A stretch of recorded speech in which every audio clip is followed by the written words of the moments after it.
እዚ ዛንታዚ እቶም ኣብ ዓለምና ዝኸፍኡ ሓደገኛታት ገበነኛታት ኣብ ዝሕየሩሉ ጽኑዕ ሓለዋ ኣብ ዘለዎ ቤት ማእሰርቲ እዩ ዝጅምር።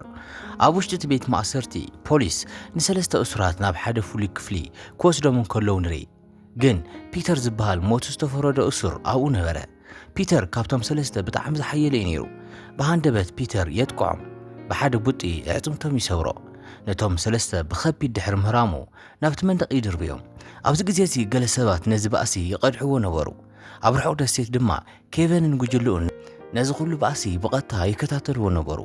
ኬቨን ብሓይሊ ፒተር ኣዝዩ ስለ ዝተገረመ ነቶም ሰባቱ እዚ ሰብኣይ እዚ ሓያል ምዃኑን ኣብቲ ጸወታ ከካትዎን ከም ዘለዎም ይናገሮም።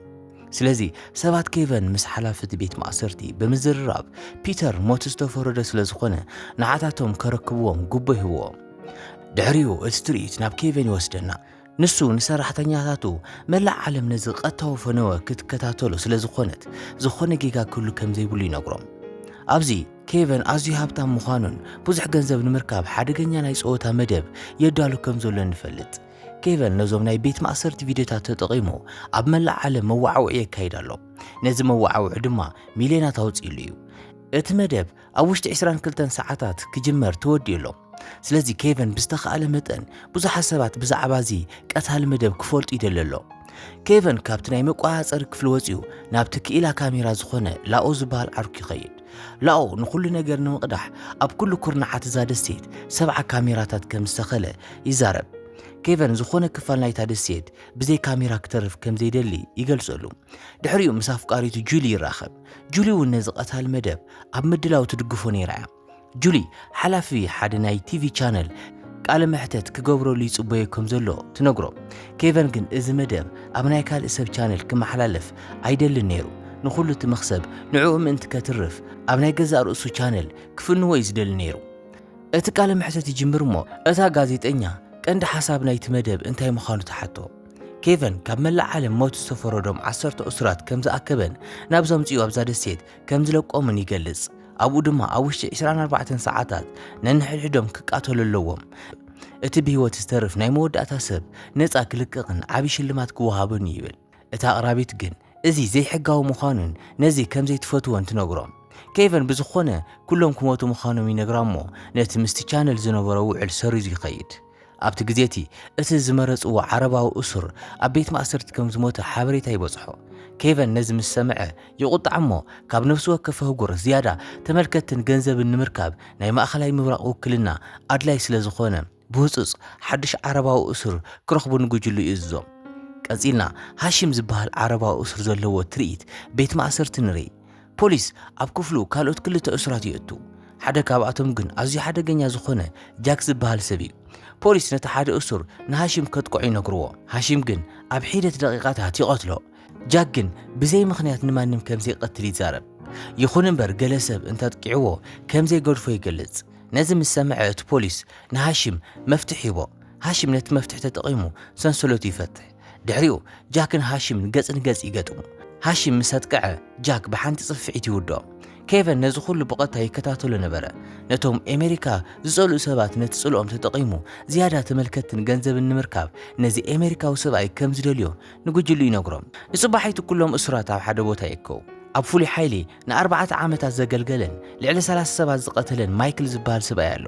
እዚ ሓደገኛ ሰብኣይ ድማ ቀንዲ እኩይ ናይ ዛንታ እዩ። ኣብዚኡ ድማ ኬቨን ምስ ጃክ ዝራኸብ እሞ ኣብ ዓለም እቲ ዝዓበየ መደብ ከም ዘዳሉን ካብኡ ድማ ማዕለያ ዘይብሉ መኽሰብ ከም ዝረክብን ዝነግሮ። ድሕሪኡ ማህደሩ ክምርምር እንከሎ ጃክ ፀሓይ ስለ ዝጋረዶ ጥራሕ ሓደ ሙሉእ ህንፃ ከም ዘፍርስ ይፈልጥ። ጸኒሑ ኬቨን ምስቶም ካልኦት እሱራት ይራኸብ እሞ ንኽልተ ሰብኣይን ሰበይትን ይረክብ።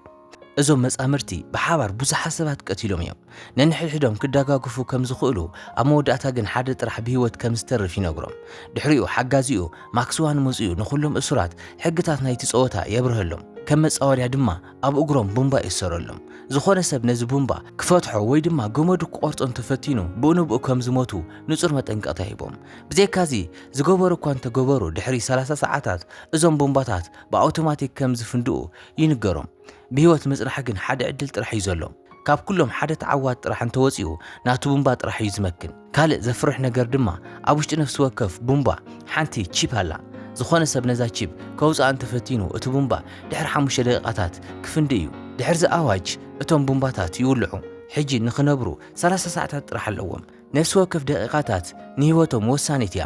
ነዚ ምስ ረኣዩ ኩሎም እቶም እሱራት ይስንቡ ድሞ እዚ ንቡር ፀወታ ዘይኮነስ ናይ ሞትን ህይወትን ቃልሲ ምዃኑ ይርድኦም ኣብዚ ግዜ እዚ ጃክ ግዲ ዘይብሉ ብምሉእ ህድኣት ደው ኢሉ ይርአ ድሕሪኡ ኩሎም ኣብ ሄሊኮፕተር ተሰቒሎም ናብ ሓንቲ ርሕቕቲ ደሴት ይውሰዱ እዛ ደሴት እዚኣ ሙሉእ ብምሉእ ባዶ ስለ ዝኾነት እዚ ፀወታ ብዘይ ዝኾነ ጣልቃ ምእታው ወይ ሕጊ ኣብዚ ክካየድ ይኽእል እዩ ኣብታ ሄሊኮፕተር ኩሎም ኣብ ወንበሩ ይሰሩ እሞ በብሓደ ናብታ ደሴት ይድርበዩ ዕድል እንተረኺቦም ጅግራኦም ምእንቲ ክፈትሑ መፍትሕ ኣብ ኣፎም ይግበረሎም ግን እቲ ፀወታ ቀልጢፉ ምእንቲ ከይውዳእ እቶም እሱራት ነንሕድሕዶም ተደላልዮም ክቃተሉን ነፍሲ ወከፍ ቁሩብ ተፈላልዮም ናብ ባሕሪ ይድርበዩ ኣብዚ መስርሕ ሓደ እሱር ኣብ ጌጋ ቦታ ወዲቑ ዛስካሕክሕ ሞት ይመውት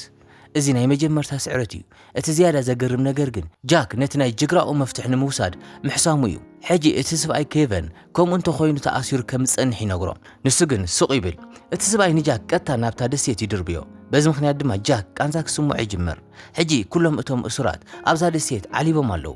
በቲ ካልእ ሸነኽ ድማ ኬቨንን ጉጅሉኡን ብቐጥታ ይፍንዉ ኣለዉ ኬቨን ካብ መላእ ዓለም ዝመፁ ሰባት ነዚ ሓደገኛ ፀወታ ከም ዝርእይዎ ስለ ዝፈልጥ ኣዝዩ ተሓጒሱ ኣሎ ንተመልከቲ ጥራሕ ይፅበ ነበረ ነዊሕ ከይፀንሐ ድማ ቁፅር ተመልከቲ ክውስኽ ይጅመር ሕጂ እቲ ትርኢት ናብ ማሽታ ትበሃል ካልእቲ እሱርቲ ይቕየር ማሽታ ካብ ርሑቕ ሓደ ሰብኣይ ትርኢ እሞ ክትሕባእ ትፍትን ግን ካልእ እሱር የጥቃዕ እቲ ሰብኣይ ብኸቢድ ካሃርማ ይጅምር እሞ ናብ መሬት ይውድቓ እዚ ኩሉ ብቐጥታ ይርአ ኣሎ ካሜራታት ድማ ዝያዳ ስሕበት ንክህልዎ ነቲ ቪድዮ ካብ ኩሉ ኩርናዓት ቆድሖ ይፍትና ማሽታ ግን ተስፋ ይቆረፀትን ሓንቲ ቁራፅ ዕንጨይቲ ኣልዒላ ኣብ ክሳዱ ትወግኦ ዕድል ምስ ረኸበት ድማ ነታ ናይ ቡምባ ቺፕ ትመጽቋ ድሕሪ 5 ደቂቓታት እቲ እሱር ብናይ ቡምባ ፍንጀራ ይመውት ቁጥር ተመልከቲ ብቁልጡፍ ይውስኽ ስለ ዘሎ ኬቨን ጉጅሉኡ ነዚ ኩሉ ብምርኣዮም ሕጉሳት እዮም ቅድሚ ሕጂ ንኬቨን ትድግፎ ዝነበረ ሰበይቲ ኬቨን ዝኾነት ጁሊ ድማ ሕጂ ነዚ ምስ ረኣየት ክስዕማ ይጅምር ጁሊ እዚ ኩሉ ኣንጻር ሰብኣውነት ምዃኑ ይርዳእ እዩ ሓደ ቴክኒሽያን ንኬቨን ድሮ 5 ሚልዮን ሰባት ነቲ ቀጥታዊ ፈነወ ከም ዝተጸንበርዎ ይነግሮ ኬቨን ፍሽኽ ብምባል ዛጌድ ገለ እኳ ኣይረኣኹምን ድሕሪ ቁርብ ግዜ ሙሉእ ዓለም ክከታተሉ እዩ ይብል ሕጂ እቲ ትርኢት ናብ ጃክ ይቕየር ኣብ ጫካ እንከሎ ምስ ሓደ ሜክሲካዊ እሱር ይረኸብ ጃክ የጥቆዖ ግን እቲ ሰብኣይ ንጃክ ክቆትሎ ከም ዘይመጽ ይነግሮ ንሰበይቱ ሊና ጥራሕ እዩ ዝደልያ ዘሎ ጃክ ኣብ ፈለማ ይጠራጠር ግን ድሓር ይገድፎ እቲ ሜክሲካዊ ንጃክ የመጉሶሞ ናይቲ ጅግራ መፍትሕ ይቦ ጃክ ከምዚ ብምግባር ንርእሱ ነፃ ይውፅኣ ድሕሪኡ እቲ ትርኢት ናብቲ ኣብ ውስጥ ዝተተኸለ ካሜራታት ዝሰብር ዝነበረ ዲ ዝበሃል ካልእ እሱር ይቕየር ሃንደበት ግን ንብረት እቲ ደርቢ ነፋሪት ይርኢ ዲ ነቲ ቦርሳ ምስ ከፈቶ ምግብን ማይን ካራን ይረክብ ነዚ ምስ ረኣየ ዲ ብጣዕሚ ይሕጎስ ብሃንደበት ግን ሓደ ጃፓናዊ እሱር የጥቅዖ ኣብ መንጎ ክልቲኦም ጽዑቕ ባእሲ ይኸውን እቲ ጃፓናዊ ተጋዳላይ ኣዝዩ ቅልጡፍን ክኢላን እዩ ዲ ከም ዘይስዕሮ ስለ ዝተረድኦ ብዝኾነ መንገዲ ኣምሊጡ ይሃድም ንዲ እንዳሃደነ እንከሎ እቲ ጃፓናዊ ምስ ማይክል ዝበሃል ካልእ ሓደገኛ እሱር ይረኸብ ማይክል ብጣዕሚ ንፉእ ተቃላሳይ ምዃኑ ይነግሮም ስለዚ በይንኻ ካብ ትቃለስ ክልቴና እንተ ተሓባቢርና ይምረጽ ብሓባር ንኹሉ ሰብ ክንውድኦ ንኽእል ኢና ይብሎ እቲ ጃፓናዊ ብግቡእ ኣይተረድኦን ነይሩ ማይክል ግን ዕርክነት ንምጅማር መነጽር ሂቦሞ ክልቲኦም ይሓብሩ በቲ ሓደ ሸንኽ ድማ ጃክ ኣብቲ ጫካ ኮለል ይብል ነበረ ድሕሪኡ ምስቲ ኣቐዲሙ ዝተረኣየ ፒተር ይገጥም ጃክ ደው ከብሎ ይፍትን ፒተር ግን ቀጥታ ያጥቅዖ ኣብ መንጎ ክልቲኦም ጨካን ባእሲ ይካየድ ጃክ ናብ መሬት የውድቆ እሞ ክሳዱ ሒዞ ፒተር ነታ ቺፕ ክስዕባ ይፍትን ጃክ ግን ዕድል ኣይሃቦን ኣብዚ ባእሲ ናይ ፒተር ቡምባ ቺፕ ትምዘዝ ድሕሪኡ ጃክ ብብዙሕ ጻዕሪ ካብ ሓደ ነዊሕ ጸድፊ ከጽድፎ ኸኣለ ፒተር ምስ ወደቐ ብእንብኡ ዓብዪ ፍንጀራ ይፍጠር ድሕሪኡ ድማ ይመውት ኬቨንን ጉጅሉኡን ነዚ ትርኢት ብምርኣዮም ብዝያዳ ይሕጎሱ ሕጂ ቁፅሪ ተመልከቲ ልዕሊ 12 ሚልዮን በፂሑ ብቁልጡፍ እንዳወሰኸ እዩ ዝኸይድ ዘሎ ሕጂ እቲ ትርኢት ናብ ሳራ ትበሃል ገጸ ባህሪ ይቕየር ሳራ ምስ ደቃ ኣብ ሓደ ርሑቕ ናይ ሕርሻ ገዛ ትነብር እዛ ሳራ ትበሃል ሰብ ሰበይቲ ጃክ እያ ንጃክ ከም ዝሞተ እያ ተሓስቦ ነይራ ብሃንደበት ግን ጃክ ብሂወት ከም ዘሎን ሓደገኛ ናይ ህልውና ፀወታ ኣካል ምዃኑን ካብ ፖሊስ ቴሌፎን ይድወለላ ሳራ ብስምባደ ብእንብኡ ብመኪና ትወፅእ ናብ ኢንተርኔት ካፌ ኸይዳ ብዛዕባ ጃክ ሓበሬታ ክትደሊ ትጅምር ናይ ቀደም ምዕርኽቲ ጃክ እውን ኣብኡ ኣለዉ ሳራ ነቲ ኮምፒተር ከፊታ ናብቲ ወግዓዊ መርበብ ሓበሬታ ናይቲ ፀወታ ተኣቱ ኣብኡ ስእሊ ጃክ ትርኢ ንሱ ብንጹር ኣብቶም ተወዳደርቲ ተኻቲቱሎ ሕጂ እንታይ ይፍጸም ከም ዘሎ ንምርዳእ ነቲ ቀጥታዊ ፈነወ ክትከታተሉ ትጅምር በቲ ካልእ ሸነኽ ድማ ሊያና ንሰብኣያ ትደልየላ ብሃንደበት ግን ኣብ ጥቓኣ ስጓሚ እግሪ ትሰምዕ ብእንብኡ ትሕባእ እቲ ሰብኣይ ግን ካልእ ዘይኮነስ እቲ ሜክሲካዊ ሰብኣያ እዩ ነይሩ ክልቲኦም ንኽድሕኑ እቲ ፀወታ ክሳብ ዝውዳእ ተሓቢኦም ክጸንሑ ይውስኑ ግን ብድሕርዚ ኣብ ልቡ ዝኾነ ርሕራሕ ዘይብሉ ማይክል ይበጽሕ እቲ ሜክሲካዊ ሰብኣይ ንሰበይቱ ኣግሊሱ ምስ ማይክል ቀጥታዊ ባእሲ ይጅምር ማይክል ካብኡ ዝሓየለ እዩ እቲ ሜክሲካዊ ተባእሳይ ግን ብትብዓት ይስዕሮ ብሃንደበት ግን እቲ ኩነታት ይቕየር እቲ ጃፓናዊ ተቓላሳይ ንልያና ሒዙ ክቐትላ ይፍትን ማይክል በዛ አጋጣሚ ይጥቀምሞ ብቁራጽ ዕንፀይቲ ብርክ ናይቲ ሜክሲካዊ ይሰብሮሞ ብሰንሰለት ይኣስሮ ሕጂ ሊያና ክትመውት እንከላ እንዳረኣኻ ትዘናጋዕ ኢኻ ይብሎ ድሕሪኡ እቲ ጃፓናውን ማይክልን ብሓባር ኮይኖም ንልያና ይቐትልዋ ሊያና ርእሳ ክትከላኸል እኳ ኣይከኣለትን እትርኢት ኣዝዩ ዘሕዝን ነይሩ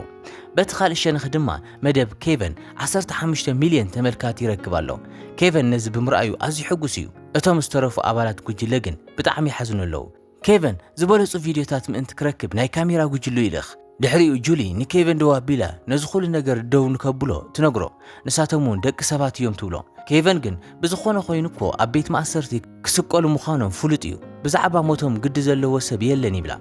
ኬቨን ግን ንሱ ባሕሉ ኣብ ዝሓውዚ ክነድድ ኢሉ ፈጺሙ ክሓስቦ ኣይከኣለን ናይ ቀረባ ዓርክ ኬቨን እውን ነዚ ትርኢት ክሪኦ ኣይክእልን ኬቨን ድማ ጉጅሉ እነዊሕ ግዜ ከም ዘይድግፎ ይርዳእ በቲ ሓደ ሸነኽ ድማ ሊያና ነታ ቦምባ ቺፕ ብምስሓብ ነብሳ ተጥፍእ ማይክል ናብቲ ሜክሲካዊ ሰብኣይ ምስ ተመለሰ ንሱ ብዘይፈለጠ መንገዲ ካብኦም ሊጡ ነበረ ኣብቲ ምሸት ድማ ጃክ ይረኣየና ናይ ሓደ ሰብ ድምፂ ይሰምዕ ቀሪቡ ምስ ኸደ እቲ ሜክሲካዊ ሰብኣይ ይበኪ ነበረ ማይክልን እቲ ጃፓናውን ዓለሙ ከም ዘበላሸይዎ ይነግሮሞ እግሩ ከም ዝተሰበረ ብምግላጽ ንጃክ ሓገዝ ይሓቶ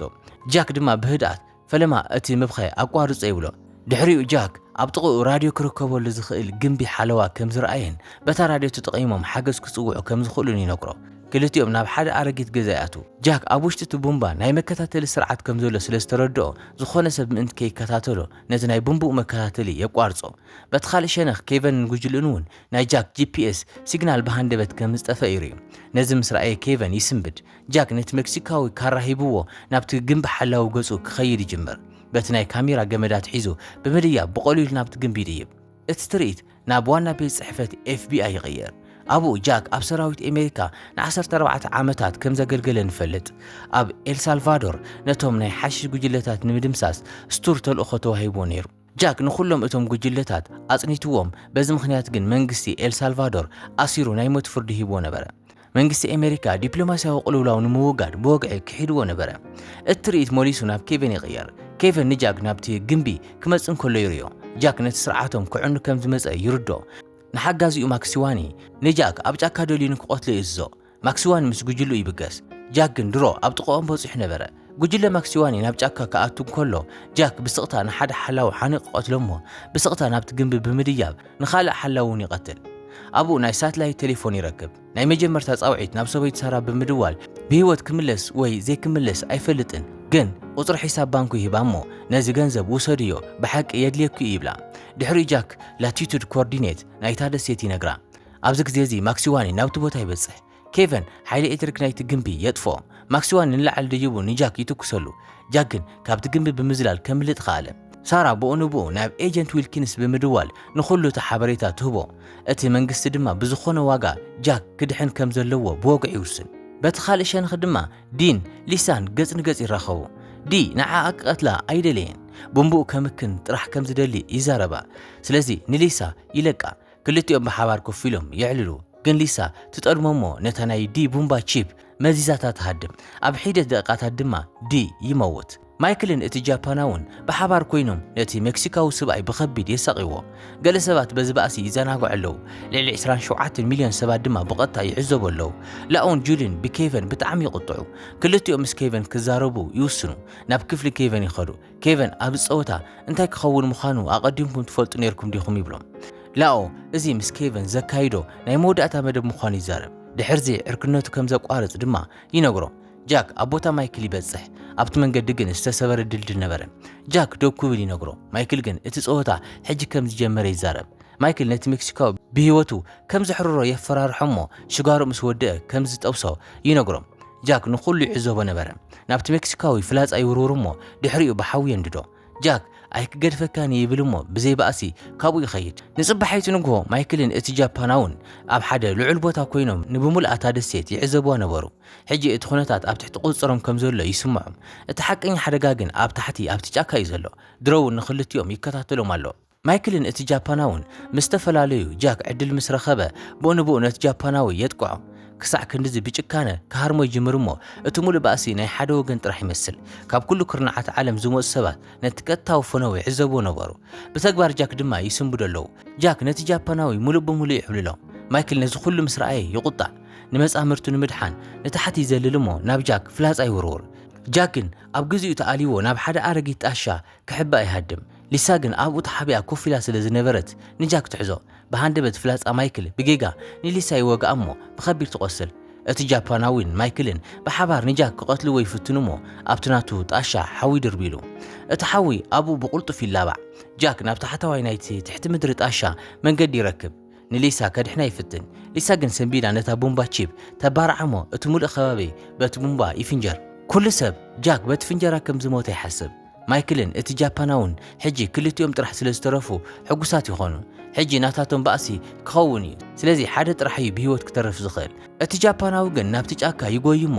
ሕጂ ቀረባ ባእሲ ይጅምር ሃንደበት ጃክ ናብቲ ጃፓናዊ ቀሪቡ ሓደገኛ ባእሲ ይገጥሞ ድሕሪኡ ማይክል እውን ይበጽሕ እሞ ክልቲኦም ብሓባር ንጃክ ይበኣስዎ ጃክ ግን ብቐሊሉ ንኽልቲኦም ብኸቢድ ይሃርሞም እሞ ነቲ ጃፓናዊ ኣብኡ ይቆትሎ ሕጂ ማይክል ቦይኑ ጥራሕ እዩ ተሪፉ ዘሎ ንሱ እውን ፈሪሑ ይሃድም ጃክ እውን ንማይክል የባርሮ እሞ ክልቲኦም ኣብ ሓደ መንጫዕጫዕታ ማይ ገጽ ንገጽ ይራኸቡ ማይክል ንጃክ ክንደገና ክንራኸብ ኢና ይብሎ ካብቲ መንጫዕጫዕታ ማይ ድማ ንታሕቲ ይዘልል ጃክ እውን ብሂወቱ ከም ዘይገድፎ ስለ ዝወሰነ ንሱ እውን ይዘልል ድሕሪ ቁሩብ ግዜ ጃክ ካብቲ ማይ ይወፅእ ኣብኡ ድማ ኬቨንን ጉጅልኡን ካብታ ሄሊኮፕተር ናይ ህልውና ኣቑሑት ይድርብዩ ጃክ ምእንቲ ክዳናገር ደይመደይ ኢሎም ናብ ማይክል ገጾም ይድርብይዎ ማይክል ቀዲሙ ይበጽሖ እሞ ነታ ኣጽዋር የልዕሎ ንጃክ እውን የጥቅዖ ጃክ ግን ኣብ ድሕሪ ኣኻውሕ ይሕባእ ማይክል ጥይት የዝንበሉ ድሕሪ ጃክ ክጎይ ይፍትን ኣብዚ ግዜ እዚ ማይክል ንጃክ ኣብ መንኮቡ ይሃርሞ እሞ ጃክ ቆሲሉ ናብቲ ማይ ይወድቕ ሽዑ ማይክል ክልተ ሰብ ካሜራ ኣብኡ ይርኢ እሞ ንኽልቲኦም እውን ብምቕታል ሕጂ ነቲ ሓቀኛ መደብ ከሪአኩም እየ ይብል ማይክልን ጃክን መሊሶም ይበኣሱ ኣብዚ ግዜ እዚ ኣዝዩ ሓደገኛ ባእሲ እዩ ዘሎ ጃክ እውን እቲ ባእሲ ኣዝዩ ብርትዖ ማይክል ግን ጠመንጃ ልዒሉ ምትኳስ ይጅምር እሞ ጃክ ካብ ጸድፊ ይወድቕ ኣብቲ ካልእ ገጽ ሳራ ነዚ ኩሉ ሪኣ ልባ ትስበር ጃክ ዝተወድአ ይመስላ ጉጅለ ኬቨን እውን ከም ዝሞተ እዮም ዝግምቱ ኬቨን ድማ ሕጂ ንማይክል ከም ተዓዋቲ ክእወጆ ይዳሎ ኣሎ ድሕሪ ቁሩብ ግዜ ጉጅለ ኬቨን ንማይክል ናብ ውሽጢ እትዎ ኬቨን ድማ ናጻ ይለቆ ቦምብኡ እውን የቋርጸሉ ማይክል ግን ነቲ ናይ ሓደገኛ ጸወታ ተዓዋቲ ክረኽቦ ዝግብኦ ዝነበረ ገንዘብ ይሓቶ ሽዑ ኬቨን ናይ ምንታይ ገንዘብ ኣነ ብድሌተ ተዓዋቲ ገይረካ ካብ ናይ ሞት ፍርዲ ብምምላጥካ ክተመስገን ዝግባእካ ይብሎ ድሕሪ ኬቨን ናብቲ መቋሃፀር ክፍሊ ይኸይድ ነቲ ቦምባ ኣብኡ ያቐመጦ እሞ ንጁሊ ንዕምሳይ ካብዚ ንውፃእ ይብላ ጁሊ ግን ተኣቢ ኬቨን ሕራይ ከም ድላይ ኺሉ ገዲፍዋ ይኸይድ በቲ ካልእ ሸነኽ ድማ ማይክል ብሕርቃን ይዓብድ እሞ ንሰባት ኬቨን በብሓደ ክቐትሎም ይጅምር ኣጽዋር ይወስድ ናብቲ መቋሃፀር ክፍሊ ኣቱ እሞ ነቶም ሰራሕተኛታት ብዛዕባ ኬቨን ይሓቶም ሓሰት ምተዛረብዎ ንኹሎም በብሓደ ይቐትሎም ድሕሪ ቁሩብ ግዜ ድማ ንኹሉ እቲ ጉጅለ የጥፎም በቲ ካልእ ሸነኽ ጃክ ገና ብሂወት ከም ዘሎ ዘገርም ምቕያር ኩነታት ኣሎ ካብቲ ማይ ይወፅእ ግን ኣዝዩ ደኺሙ ነበረ ጸኒሑ ጃክ ብዝኾነ መንገዲ ናብቲ ዋና መደበር ኬቨን ይበጽሕ እሞ እቶም ሓለውቲ ከም ዝሞቱን ኣጽዋር ኣብ ምድሪ ፋሒሉ ከም ዘሎን ይርኢ ኣጽዋር ከም ዘልዕለ ኬቨንን ማክስዋኒን ይርእዎ እሞ ክቐትልዎ የፈራርሕዎ ማክስዋኒ ክቐትሎ ኣብ ዝተዳለወሉ ብሃንደበት ጃክ የጥቅዖ እሞ ይቐትሎ ኬቨን ግን ካብኡ ይሃድም ኣብዚ ግዜ እዚ ማይክል ንጁሊ ኬቨን ኣበይ ከም ዘሎ ይሓጣ ሽዑ ጃክ እውን ኣብኡ ይበጽሕ ማይክል ጃክ ድሕሪ ክንደይ ጠያይቲ ብኸመይ ብሂወት ከም ዘሎ ይድነቕ ማይክል ንጃክ ኣካል ናይ ጸወታ ክኸውን ከም ዘይደለየ ይነግሮ ተገዲዱ ይኣትይዎ ጃክ ግን ነቲ ዝብሎ ዘሎ ከይሰምዐ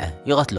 ጃክ ናብ ኬቨን ምስ በጽሐ ኬቨን ብሄሊኮፕተር ንምምላጥ ይፍትን ነበረ ጃክ ይትኩሰሉ ግን ዋጋ ይነበሮን ኣብ መወዳእታ ጥይት ይውድእ ኬቨን ደሓንኩን ይብሎ ሽዑ ጁሊ ትበጽሕ ኣብቲ መቋሃፀር ክፍሊ ዝነበረ ናይ ማይክል ቦምባ ሒዛ ነይራ ጃክ ካብቲ ቦምባ ነታ ቺፕ ይስሕባ እሞ ናብ ውሽጢ ሄሊኮፕተር ይድርብዮ ድሕሪ ቁሩብ ግዜ ኬቨን ክወፅእ ኣይከኣለን ብሃንደበት ድማ እታ ሄሊኮፕተር ትፍንጀር እሞ ኬቨን ኣብ ውሽጣ ይመውት ድሕሪኡ ጁሊ ንጃክ ቦምብኡ ምእንቲ ክመክን መፍትሒ ናይቲ ቦምባ ትህቦ ንጽባሒት ጃክ ናብ ገዙ ይምለስ በዚ ድማ ፊልምና ይውዳእ እምበር ክስኩራት ተኸታተልትና ናይ ሎም ፊልምና ነዚኣ ትምስል ነይራ ክሳብ ብኻልእ ፊልም ረኸብ ድማ ሰናይ ቀን